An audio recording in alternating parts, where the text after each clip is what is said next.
Welcome back, everybody. Glad you all could be here. Let me go ahead and turn on Discord and make sure everybody's here and doing all kinds of fun stuff. Hello? Yeah. Hello. Quick question, Jordan, before we start again. What is your opinion on in-game cutscenes? I think they're awesome. Yay or nay? How about that? Just simple. It depends. I like them as a narrative tool to add tension, but I don't like them in the regards of like trying to like convey information, because the whole thing should be a cutscene, right? Like the whole game should basically devolve into a series of cutscenes. So like you'll notice I use it when like I want to show the woman at the end of the conversation watching them as they leave, right? I've used it very rarely to add like dramatic effect and basically to let the players know that there's things going on outside of their scope sometimes, but I try not to use them too much because it's really easy to convey a lot of information. You like them, you just don't want it overboard. It's easy to convey information that you don't want to convey, or make the players assume something that you don't want them to assume yet. Okay. So I would say be wary of that and don't overdo it. I think you're misunderstanding. We meant video games. Oh, I thought you meant in no, in Dungeons and Dragons. No. Okay. Let me rephrase. Cutscenes are great. Thank you. Cutscenes that I have control over are even better.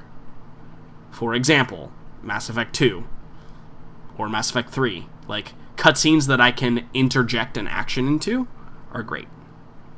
I'm loving For Honor's cutscenes, where they'll be like, they're kind of quickish, but they show people fighting. Like, I love the scene in where the warden is fighting on top of the trebuchet, I think it's called.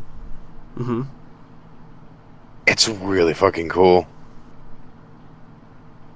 I really do love cutscenes, and the reason I brought that up was because I was talking to somebody else about this today, and they're like, they fucking suck, I just want to play the game. No, I mean, like, I think it's a good tool to get someone invested in the scene. Like, cutscenes are a great way to convey how the characters are feeling, besides you being you pushing buttons and making them do attacks and stuff. Like, yeah, it makes it feel more realistic, in my opinion, as opposed to. Yeah, I wouldn't even say more realistic. I think that it allows a player to have an investment in the scene. In the action scene, it allows the player to have an investment. Yeah, it can definitely be overdone. What's a good example? There was a game that came out that Uncharted? had Uncharted. No, Uncharted. Uncharted might actually be a good example, though. Yeah, because apparently the latest one was like there was so much cutscenes. Well, in yeah, it so like a movie. Yeah. Oh, was it Quantum Break? Was that the name of the game? I wanted to play that, actually. Quantum Break? Is that the name of it? Yeah, Quantum Break was the name of the game. So Quantum Break basically played like a interactive story. And that's where it gets to be too much and it feels a little railroady. Yeah. Well, you don't really have a choice, you're just kind of going about. Yeah, like you choose A or choose B, and the scene develops basically the same based on what you chose. Like, I'm kind of with you on that. I don't like it when they give you an illusion of choice. Yeah, totally. Like, that's, again, like, For Honor is a straight story. I don't mind you telling me a story, but I don't like it when it's something like, do you say yes or no? No. Well, I'm still gonna kill you anyway. Yes. Yeah. Well, I'm still gonna kill you anyway. I don't like the illusion like you're doing something. Right. Yeah, it's like, do you kill the guy, yes or no? And you choose no, and then the guy tries to kill you and you shoot him anyway, and you're like, but I said no, I didn't want to kill. Never mind, I guess. Self-defense is better than murder? Exclamation mark? Question mark? Either either tell me a story or let me make a story. Don't act like I can make a story. Yeah, that's probably where the line is drawn for me as well. Mm-hmm. Speaking of telling stories, Farron, are you back? Hello. The man of the hour. So, Farron, you rolled a 19 on a medicine check. Congratulations. I did. So, you walk up to one of the scouts. It's a woman who appears to be in her mid-20s. She's got kind of like dark, dirty blonde, dirty brown hair. And you can see that she appears to maybe have a fever of some sort. Because she appears to be, like, sweating. She's got, like, a cold cloth, like, across her forehead. And you can see that her shirt is stripped, like, along the side, and there's a wound that has been bandaged along her side. But you can see as you walk up, nobody's attending to her right now, but you can see as you walk up that it appears to be bleeding through the bandage and needs to be reapplied. So you kind of, maybe you bend down, you pull out some bandages from your pack or whatever, and you begin to, like, unwrap, and she's asleep. She's in a fever dream, right? And so she's kind of, like, wincing a little bit and tossing and turning, and you unwrap her side, and you see these long, deep scratch marks. They almost look like if somebody took like a gardening rake and just like one of those raking tools and just like jammed it on their side and pulled it downward. Looks like it's jagged and gross. But your 19 reveals to you that as you're kind of, you're unbandaging it and like pulling the old bandage off and wrapping it up with some new fresh bandage, the skin and flesh that is around these wounds appears maybe paralyzed in some way. It appears like frozen and doesn't move with the rest of the normal movements of the body.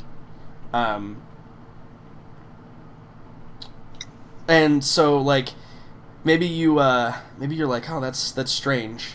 And like you're wrapping, and you can tell that the girl is not wincing in pain from you doing the bandaging. She's actually having like a dream or something. Like there's like some sort of like fever induced dream. You realize after that it's not from pain. That's not why she's wincing or like rolling around. What do you do with that information? Huh.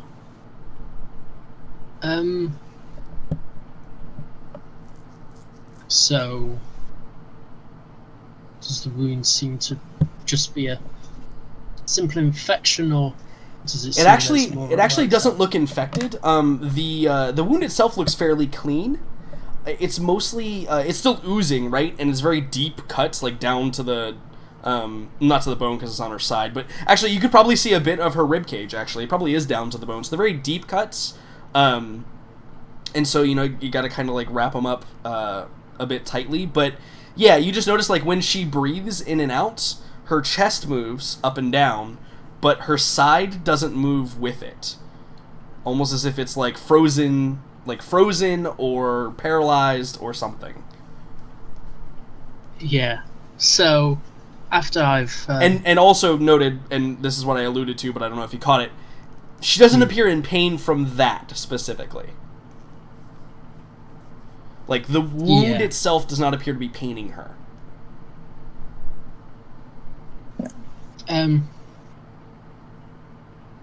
So after I've done the first aid, I'm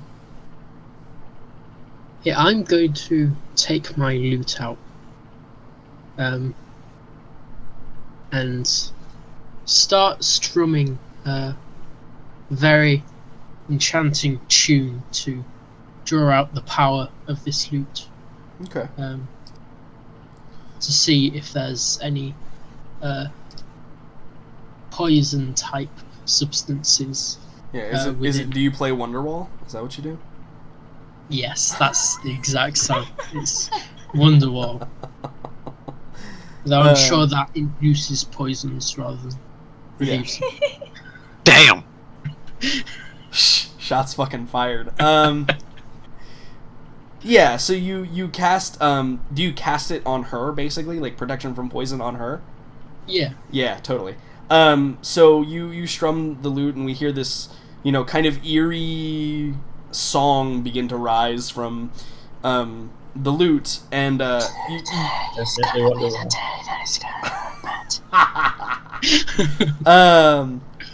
yeah, and you draw the attention of some people in the area, right? And in fact, one of a maester probably like comes up and is like washing blood off of his hands or something, and comes up and like stands behind you.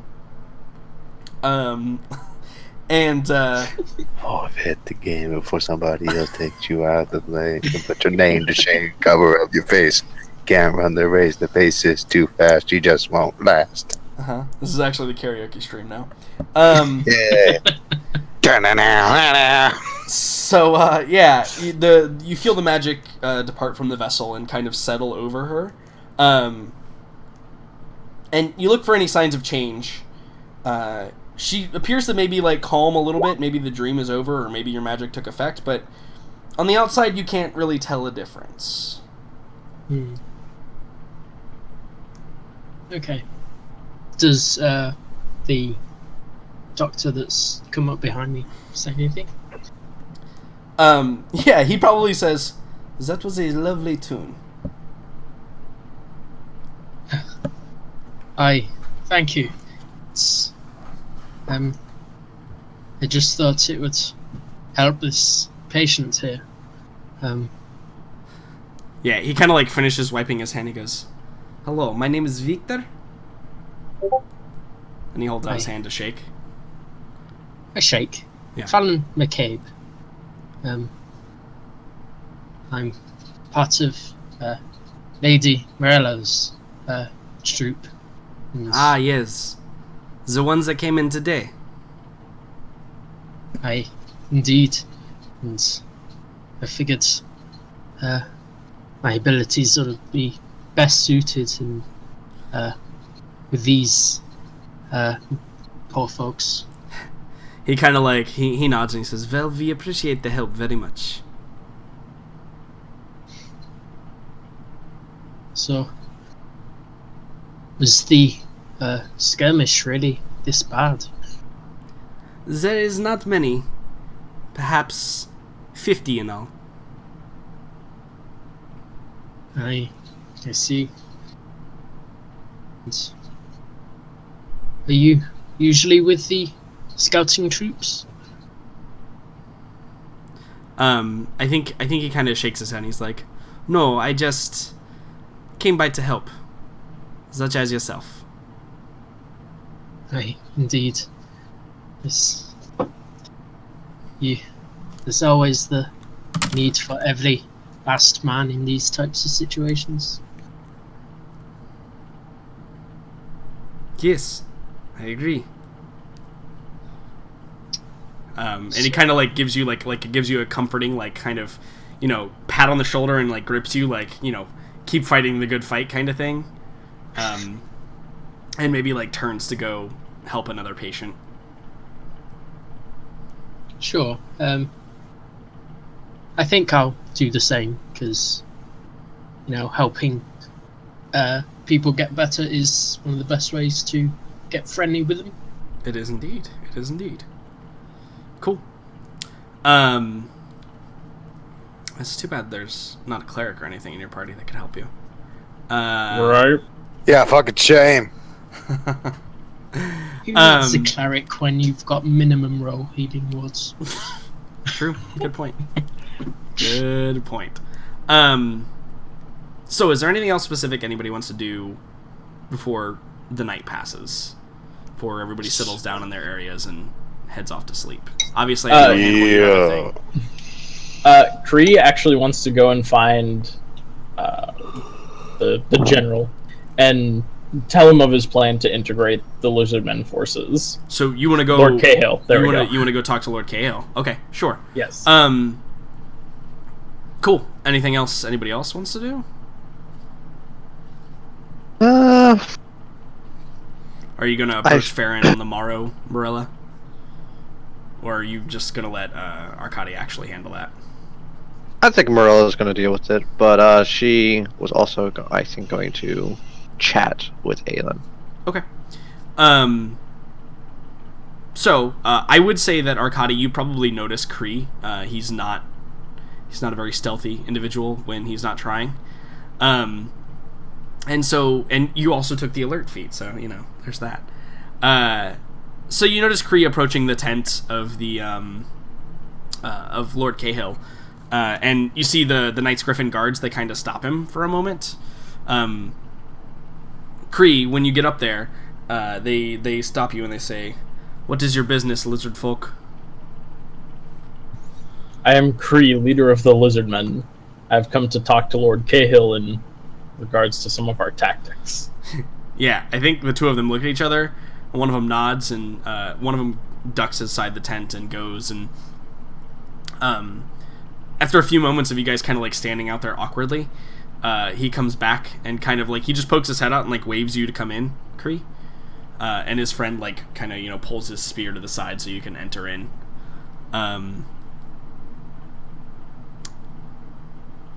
Arkady, do I notice Arkady? Yeah, so I was actually going to ask Arkady, are you curious about this, or are you just going to let it kind of... Oh no, he's going to want to hear what they're talking about. Yeah, totally. How soundproof our tents. Lord Cahill's is probably pretty thick, but I mean, you're Arkady Petrov. Yeah, I mean, I have to get. You could walk up the side of it and put your ear to the top of it and probably hear almost everything that was being said in there. So how sturdy is this thing? You can walk on the side. The main tent is probably pretty thick. It's probably pretty thick canvas. Might even be cloth or wool or something. So this might not even be important, but do I see Arkady? Do I notice him? I don't know, Arkady. Would you allow yourself to be seen? Is really the question I think we need to ask. Yes, that is the question.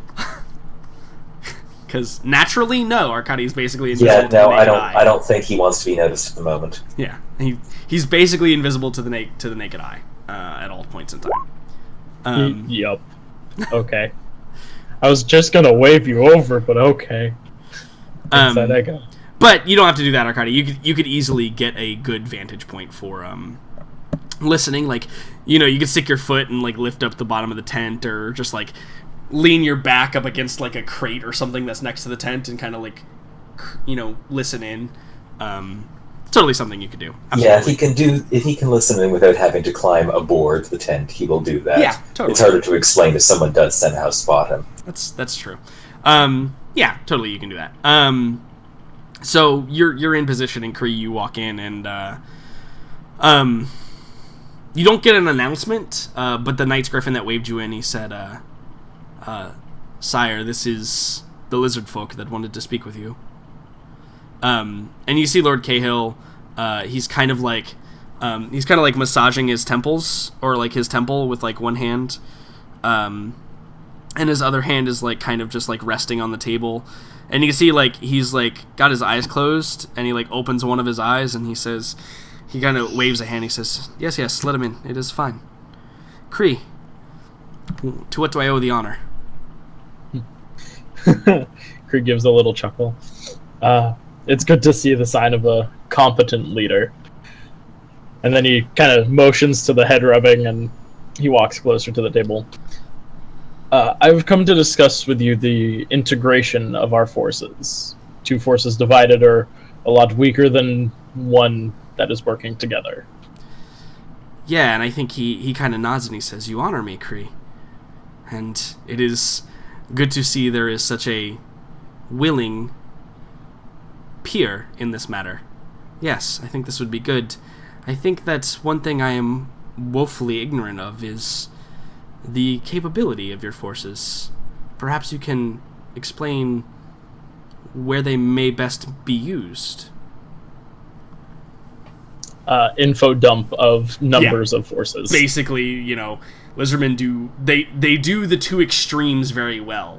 They do the big bulky shock troop, and they do the lightly armored hit and run, but they don't do the in the middle stuff all that well. No. They don't have a whole lot of stamina to go be ground forces all that well, right?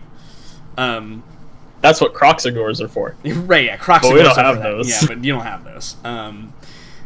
And so, yeah, he kind of, like, nods, and, you guys probably talk back and forth for a minute on, like, well, that's great news, we were a little short on those areas anyway, so that's, this is a wonderful boon, etc., etc.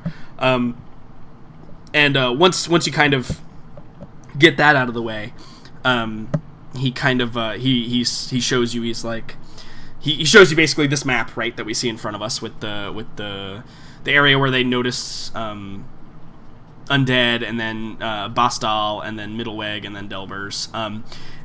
He says, well, as far as I can tell, there's 3 courses of action that we have. The army is stalled here, although I wish to break camp as soon as we are able, but the problem is information at this time. You mentioned that your skinks are good at scouting. Perhaps we can utilize them in this manner. There are 2 things we need, essentially. We need to know what the danger from the forest actually is. We have very little reports on size or scope. We need to understand what happened at Basdal, and, well, the third is we need to continue our movement, but until those first 2 are completed, I dare not put the troops in danger being on the road and attacked from the forest. Very sound plan. The skinks would more than be adequate for this scouting and information job you have. This wandering troop, do you know what they are? If they're not just zombies that we are fighting? No, the scouts that were ambushed, they reported exactly that, an ambush. Does not sound like your typical undead. We weren't truly aware, they said, that they came from all sides and it happened quickly. But they did mention that their force was smaller than theirs, so they relied on the hit-and-run tactics. It's probably the only reason why they weren't wiped out in the first place. The crew also reported, well, it's hard to describe, really, but some of the men and women came back with tales of being frozen in fear. These creatures, they could not even describe them to me. They said they were walking nightmares, as if they had come directly from their dreams to face them. It was an interesting tale, but I don't know how much to believe of it. Men and women say many things after their first battle, and for many of these, it was theirs.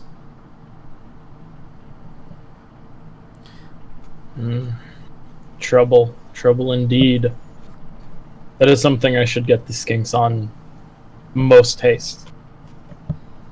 This is not something we need running around our encampment. He kind of like nods and he says, agreed, but hopefully with a force as small as there was reported, well, hopefully they would not be so foolish as to assail us as strong as we are here in this place.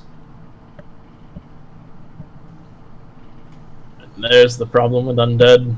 They'll do whatever their master commands. He nods. Too true, too true. So, I do not think that dividing our time would be important. Or, I do not think that dividing your forces in half to take care of both of these would be important, but which do you feel the skinks may be most equipped for? The investigation of Basdal, or the investigation of the forest surrounding it? By far the forest. They're much more at home in the forested lands than they are in the open. Good. I will have some of my men then set to seeing if we can dig up any information about Basdal. Very well. I will be with the heavy cavalry if you need any more assistance or any more information. I think that he says, well, Kree, let us talk not of business for a while at least. Come, have a drink. I will pour you some of the finest wine we were able to find before we left, although at this rate I worry that it will be all gone prior to our arrival. Oh, a friendly man as well. Shall we then? Yeah, gives you again like a toothy smile, and like kind of reaches down underneath the table and pulls out a very old looking bottle of wine, and pours you a glass or flagon or whatever you have, whatever wooden cups are around, and he says, "It's newfound friendships and victory." To victory indeed. Yeah, and you clink glasses and take drinks, and I want you to roll me a charisma saving throw.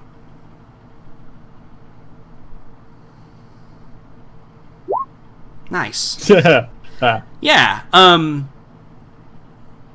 You yourself are not the most charismatic person, right? Like, Kree has not ever been seen as a charismatic person, but tonight all odds seem to be in your favor. And Lord Cahill seems, at the very least, a good man. And the conversation kind of devolves into, you know, telling old stories and all kinds of things, and, you know, he probably tells you, and this is what your charisma saving throw is going to get you, he probably tells you a couple of stories about how, you know, as a child he was always looked on as the troublemaker, and, you know, how he really held a lot of resentment for the people that called him that, but then instead of, you know, giving in to that kind of hatred, he decided he would show them all by, you know, becoming a better man than them, in his, you know, in his next, or in his later life or whatever. What about you? Do you share any stories or anything about yourself during this time? I would tell him, and this is information I haven't revealed to the party, but I would tell him I am still very young. I was born, maybe 5 of your years ago.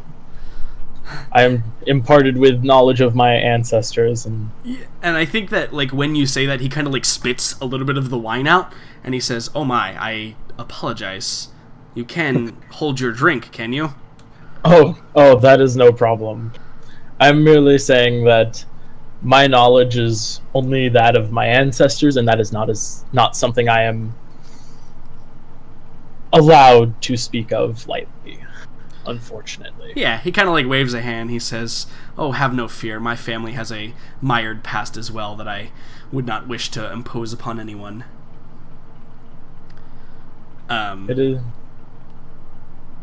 Yeah, and generally, you get the sense that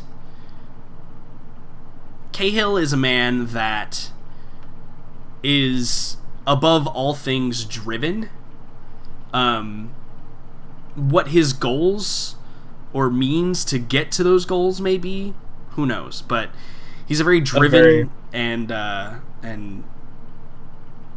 dedicated person to his goal. A very human-like feature Kree has noticed. Yeah, totally. But it's clear that the way he does so, it varies from other humans you may have interacted with before, right? Like, bit more loyal, bit more dedicated. Yeah, Hannibal gets his things from taking them, and Aelin gets her things from being an angel, and Arkady gets his things from knowing more than everybody else, and Farron gets his things from being charming. And so probably the closest person to relate him to your party is probably Farron, actually. It's clear that Lord Cahill uses his charm to kind of sway people under him, which is a good trait in a leader, right? Like, there's 2 ways it can go. You either rule with an iron fist or you rule with a bunny rabbit and food. It's your choice. I love how you said I take things. Hannibal, name a thing that you've wanted that you haven't taken yet. Okay, exactly. Yeah, I stole everything I wanted. No, yeah, you literally have taken everything you've wanted. Yeah. Cool. Yeah, and so, Arkady, the conversation, you hear all of that, obviously, Arkady. And he cracks up a little bit when he finds out Kree is 5. Yeah, totally. Lizardmen, man, they're born giant. They are. Crazy. Yep. Yeah, their eggs are large. They don't come from eggs, man. They just come from pools. Oh, right. Yeah, they're spawning pools. Yep. So yeah. Gross. They're basically like orcs, right? Mm-hmm. They're like, or I shouldn't even say orcs. They're basically like Urukai. Yeah, Urukai from Lord of the Rings. So that kind of devolves into, little things, and you can choose whether or not you get a little bit tipsy. The wine is good. He wasn't joking about that. The wine is a very good vintage. So you can choose how much you partake or not. I indulge myself, but I do so slowly. Sure. I am enjoying this wine because drinking is not something I do. That's the way to do it. Yeah. So you that's basically all of the any juicy bits in that. Petrov, Kree and Cahill seem to take a liking to each other. I would say that's no probably stretch of the imagination. And so whatever your plans may be, it's quite possible that there may be a healthy alliance forming there. Yeah, that's interesting. So that's the information you get from that. So when finally you realize there's not going to be anything else that you're going to get from that, or maybe after Kree leaves, where do you go to? Night has kind of fallen in earnest now after that. In spite of that, I bet I can still find Aelin tending to the sick and wounded. Yeah, so I think that we shoot over Aelin. Where would you have gone after kind of getting here and maybe checking in with some people? Yeah, I think I would have immediately checked in with the small yet mighty group of priestesses who are representing Shalia, just to get the lay of the land, see who's in charge, inform them that I'm here. And then I probably would have immediately just said, where are the injured from the skirmish, and then just... Yeah, started heading in that direction. Scurry off, as it were, yeah. Yeah, so I think when you walk in,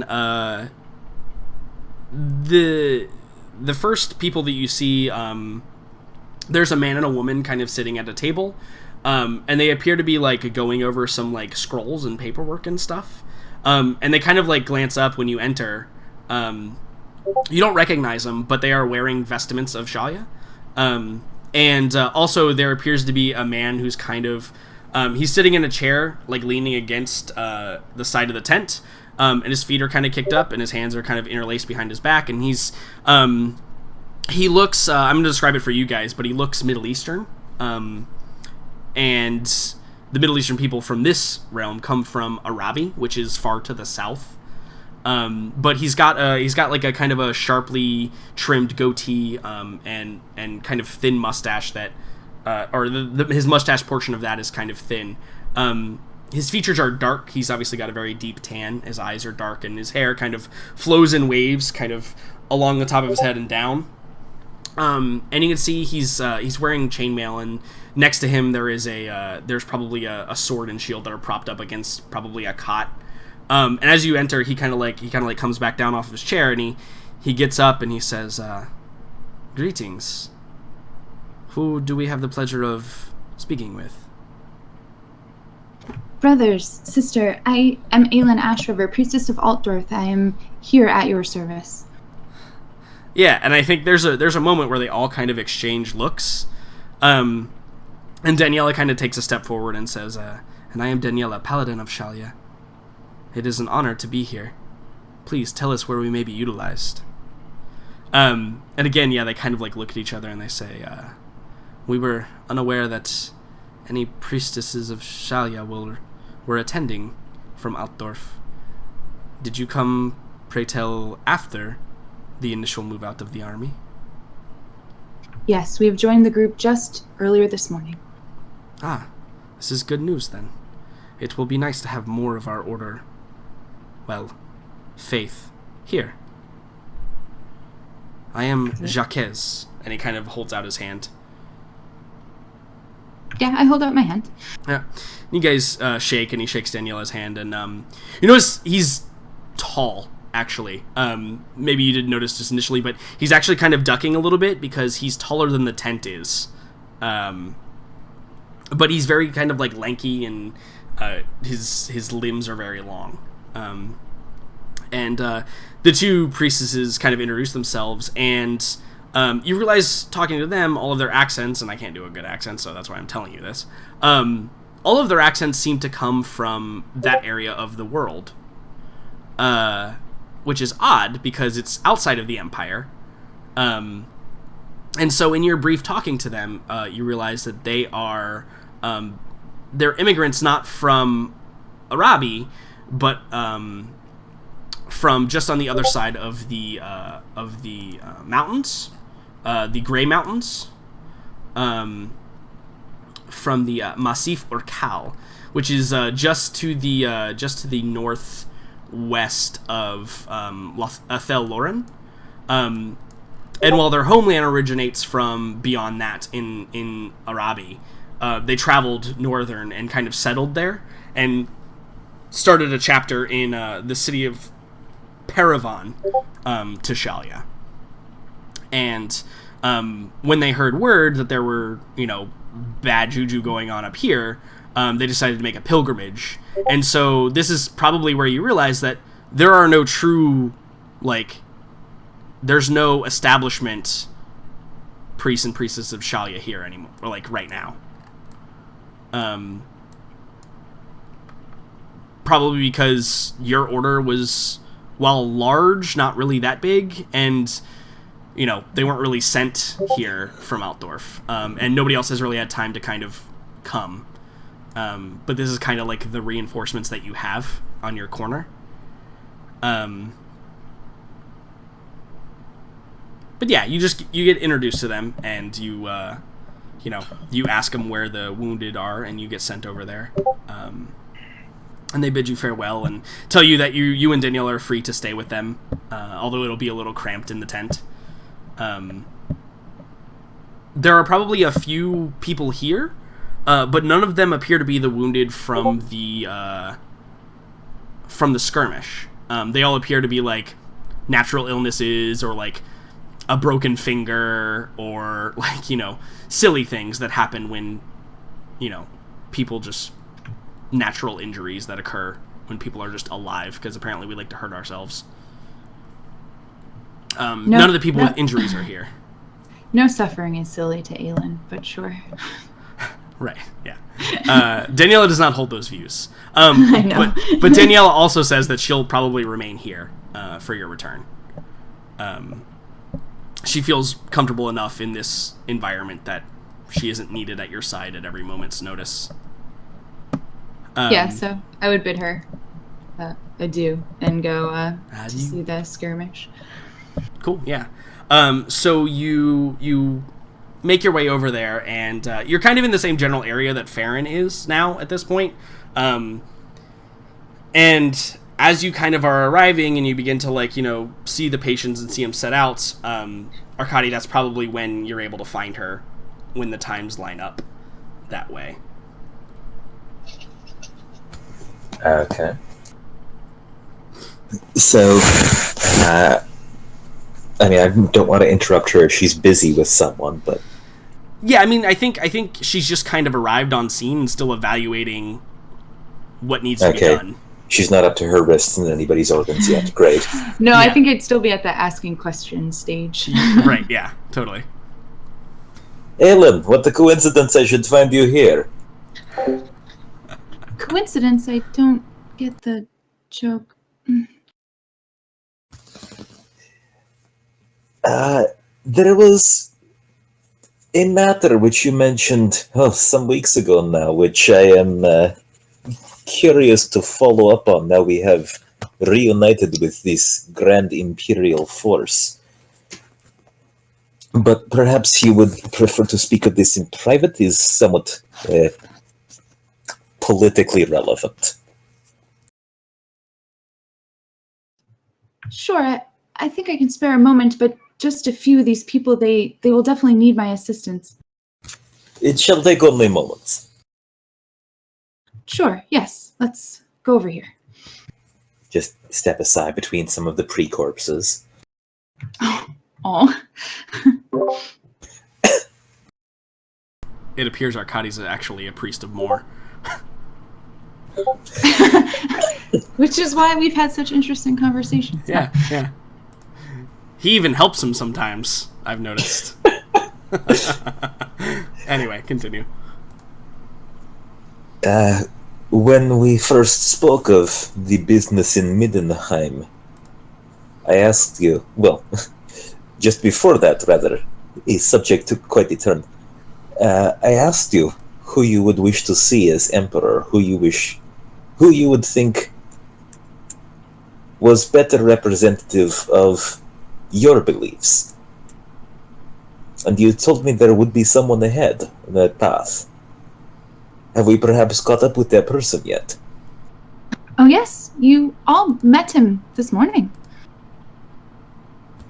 You speak of Lord Cahill. I do.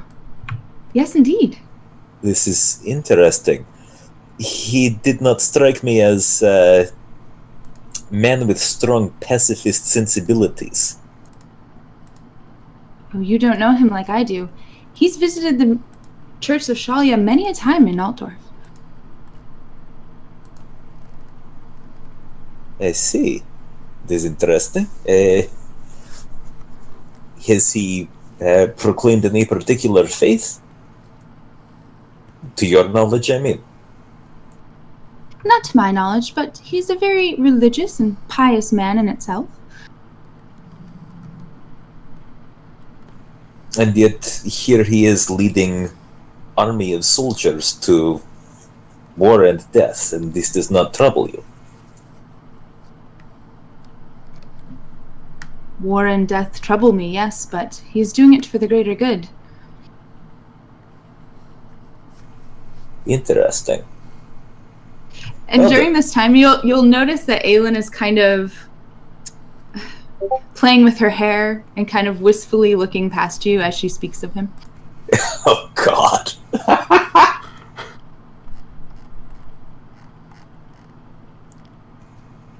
This is good to know. You are right. I certainly do not know Lord Cahill as you do.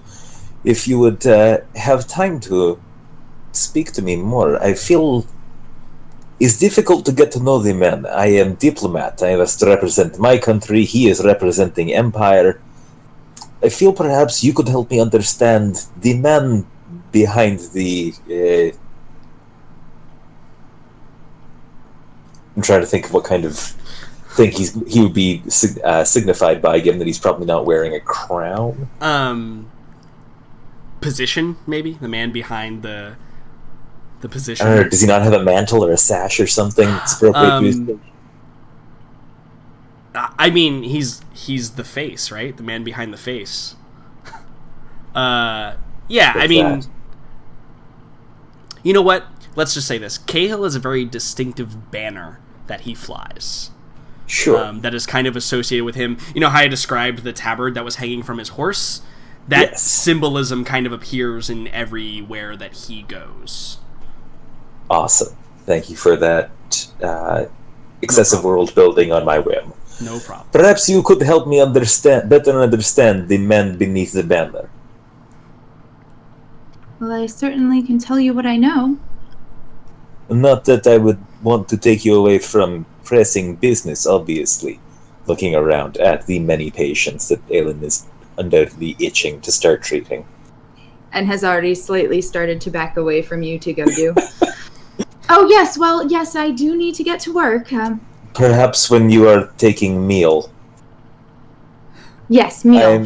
I am sure I will know where to find you. Here. I will be here. Yep, exactly. Cool. I can't decide if she knows way more about Cahill than I do, or if she's just that spaced out. I think that is an appropriate way to feel. Mm-hmm. Mm-hmm. I think that was the intent of the entire act there. Yep.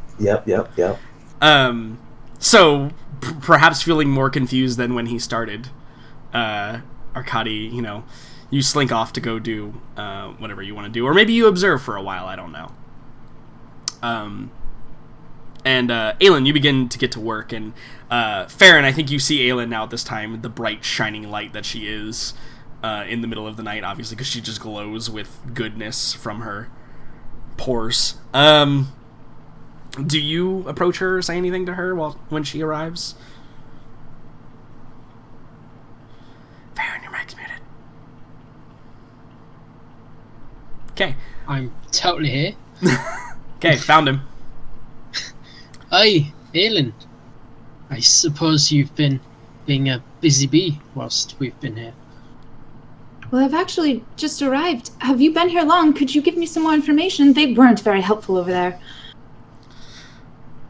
I've just been helping some of the wounded from that last skirmish. Yes, these wounds, and she kind of kneels down. Roll me a medicine check. I want to see if you see the same thing that Farron sees. Yeah, totally. Right on point. Yeah, so you notice the same things that I described Farron seeing earlier. And as a reminder, it's very deep scratches or slices. The skin around appears to be in... God, I don't know why I didn't use this. The flesh around appears to be in rigor mortis, but it is not decaying like it is. It's not like turning black like frostbite or anything like that. It just appears stiff in those specific areas, like it doesn't have much flex to it. Yeah, and that's kind of it. The wounds are deep, but yeah, and again, the areas do not appear sensitive to the touch when these very deep gashes are, kind of manhandled by the healing and bandages and stuff. This is very peculiar. Did you notice this here? This bit? I did. It's fairly troubling, and I tried to see if it would be cured with poison ailments, but I don't know how much good that did. No, this doesn't seem like any poison I've ever seen. Seems more like it's... She kind of looks at it a little more. Can I see if I've ever seen anything like it? Maybe a history check?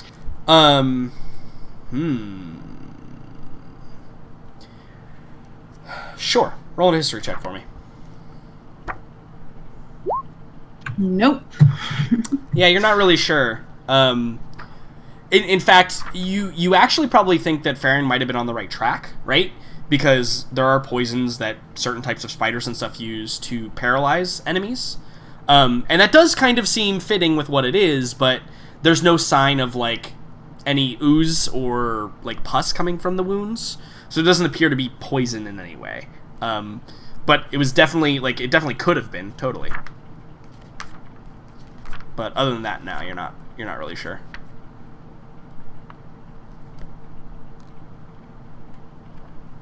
Are they all like this? Yes. Aye, they are.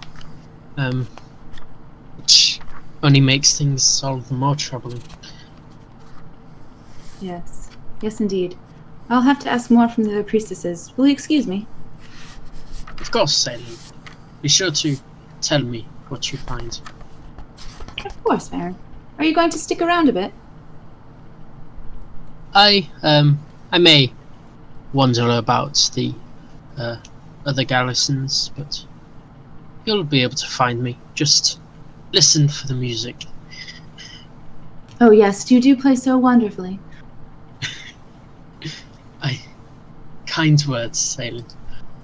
She's already kind of turned and walked. Okay, bye. Okay, bye. Okay. So you go around doing what you can. Obviously, you don't have enough healing to heal all of the all of the wounds here. All of the things. Yeah. Not yet, anyway. Sort of, Soon. almost. Soon. I mean, you do have mass healing word, don't Soon you? TM. I have mass cure wounds, I do, yes. Yep. Fucking do it! Soon Bust TM. it out! The healing is effective in the sense that the wounds close up and they seal. But that same kind of frozenness of the flesh around it appears to remain even once the wounds are closed up. Yeah, I think on one, Aelin would try her ultimate trump card and try to greater restoration one of them and see if that does anything. Okay, yeah. So you maybe you find like probably one of the worst ones, right? There's probably a man who is lying there who has like this scratch across his face. And have you ever seen anybody with like a Novocaine, right, after like a tooth extraction or something, and like half their face is droopy because it's all frozen and numb? That's what this guy looks like, except he's got big like scratch marks across his face and then also like across his chest. In fact, it's probably interesting how he actually survived.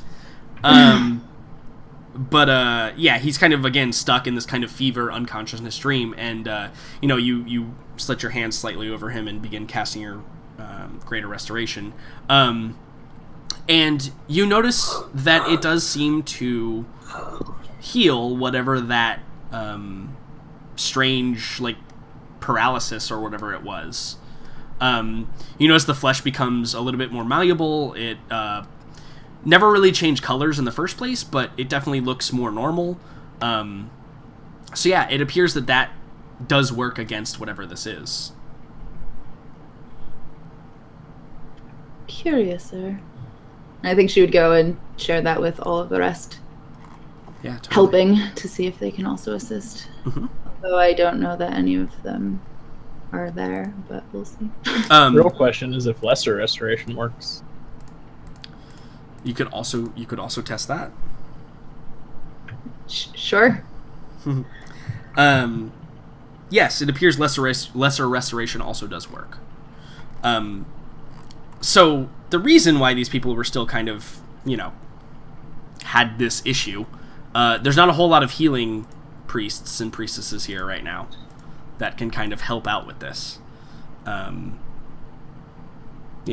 paladins and priests of other orders aren't really focused on healing at all. So basically it's kind of up to the maesters to do what they can in these instances. But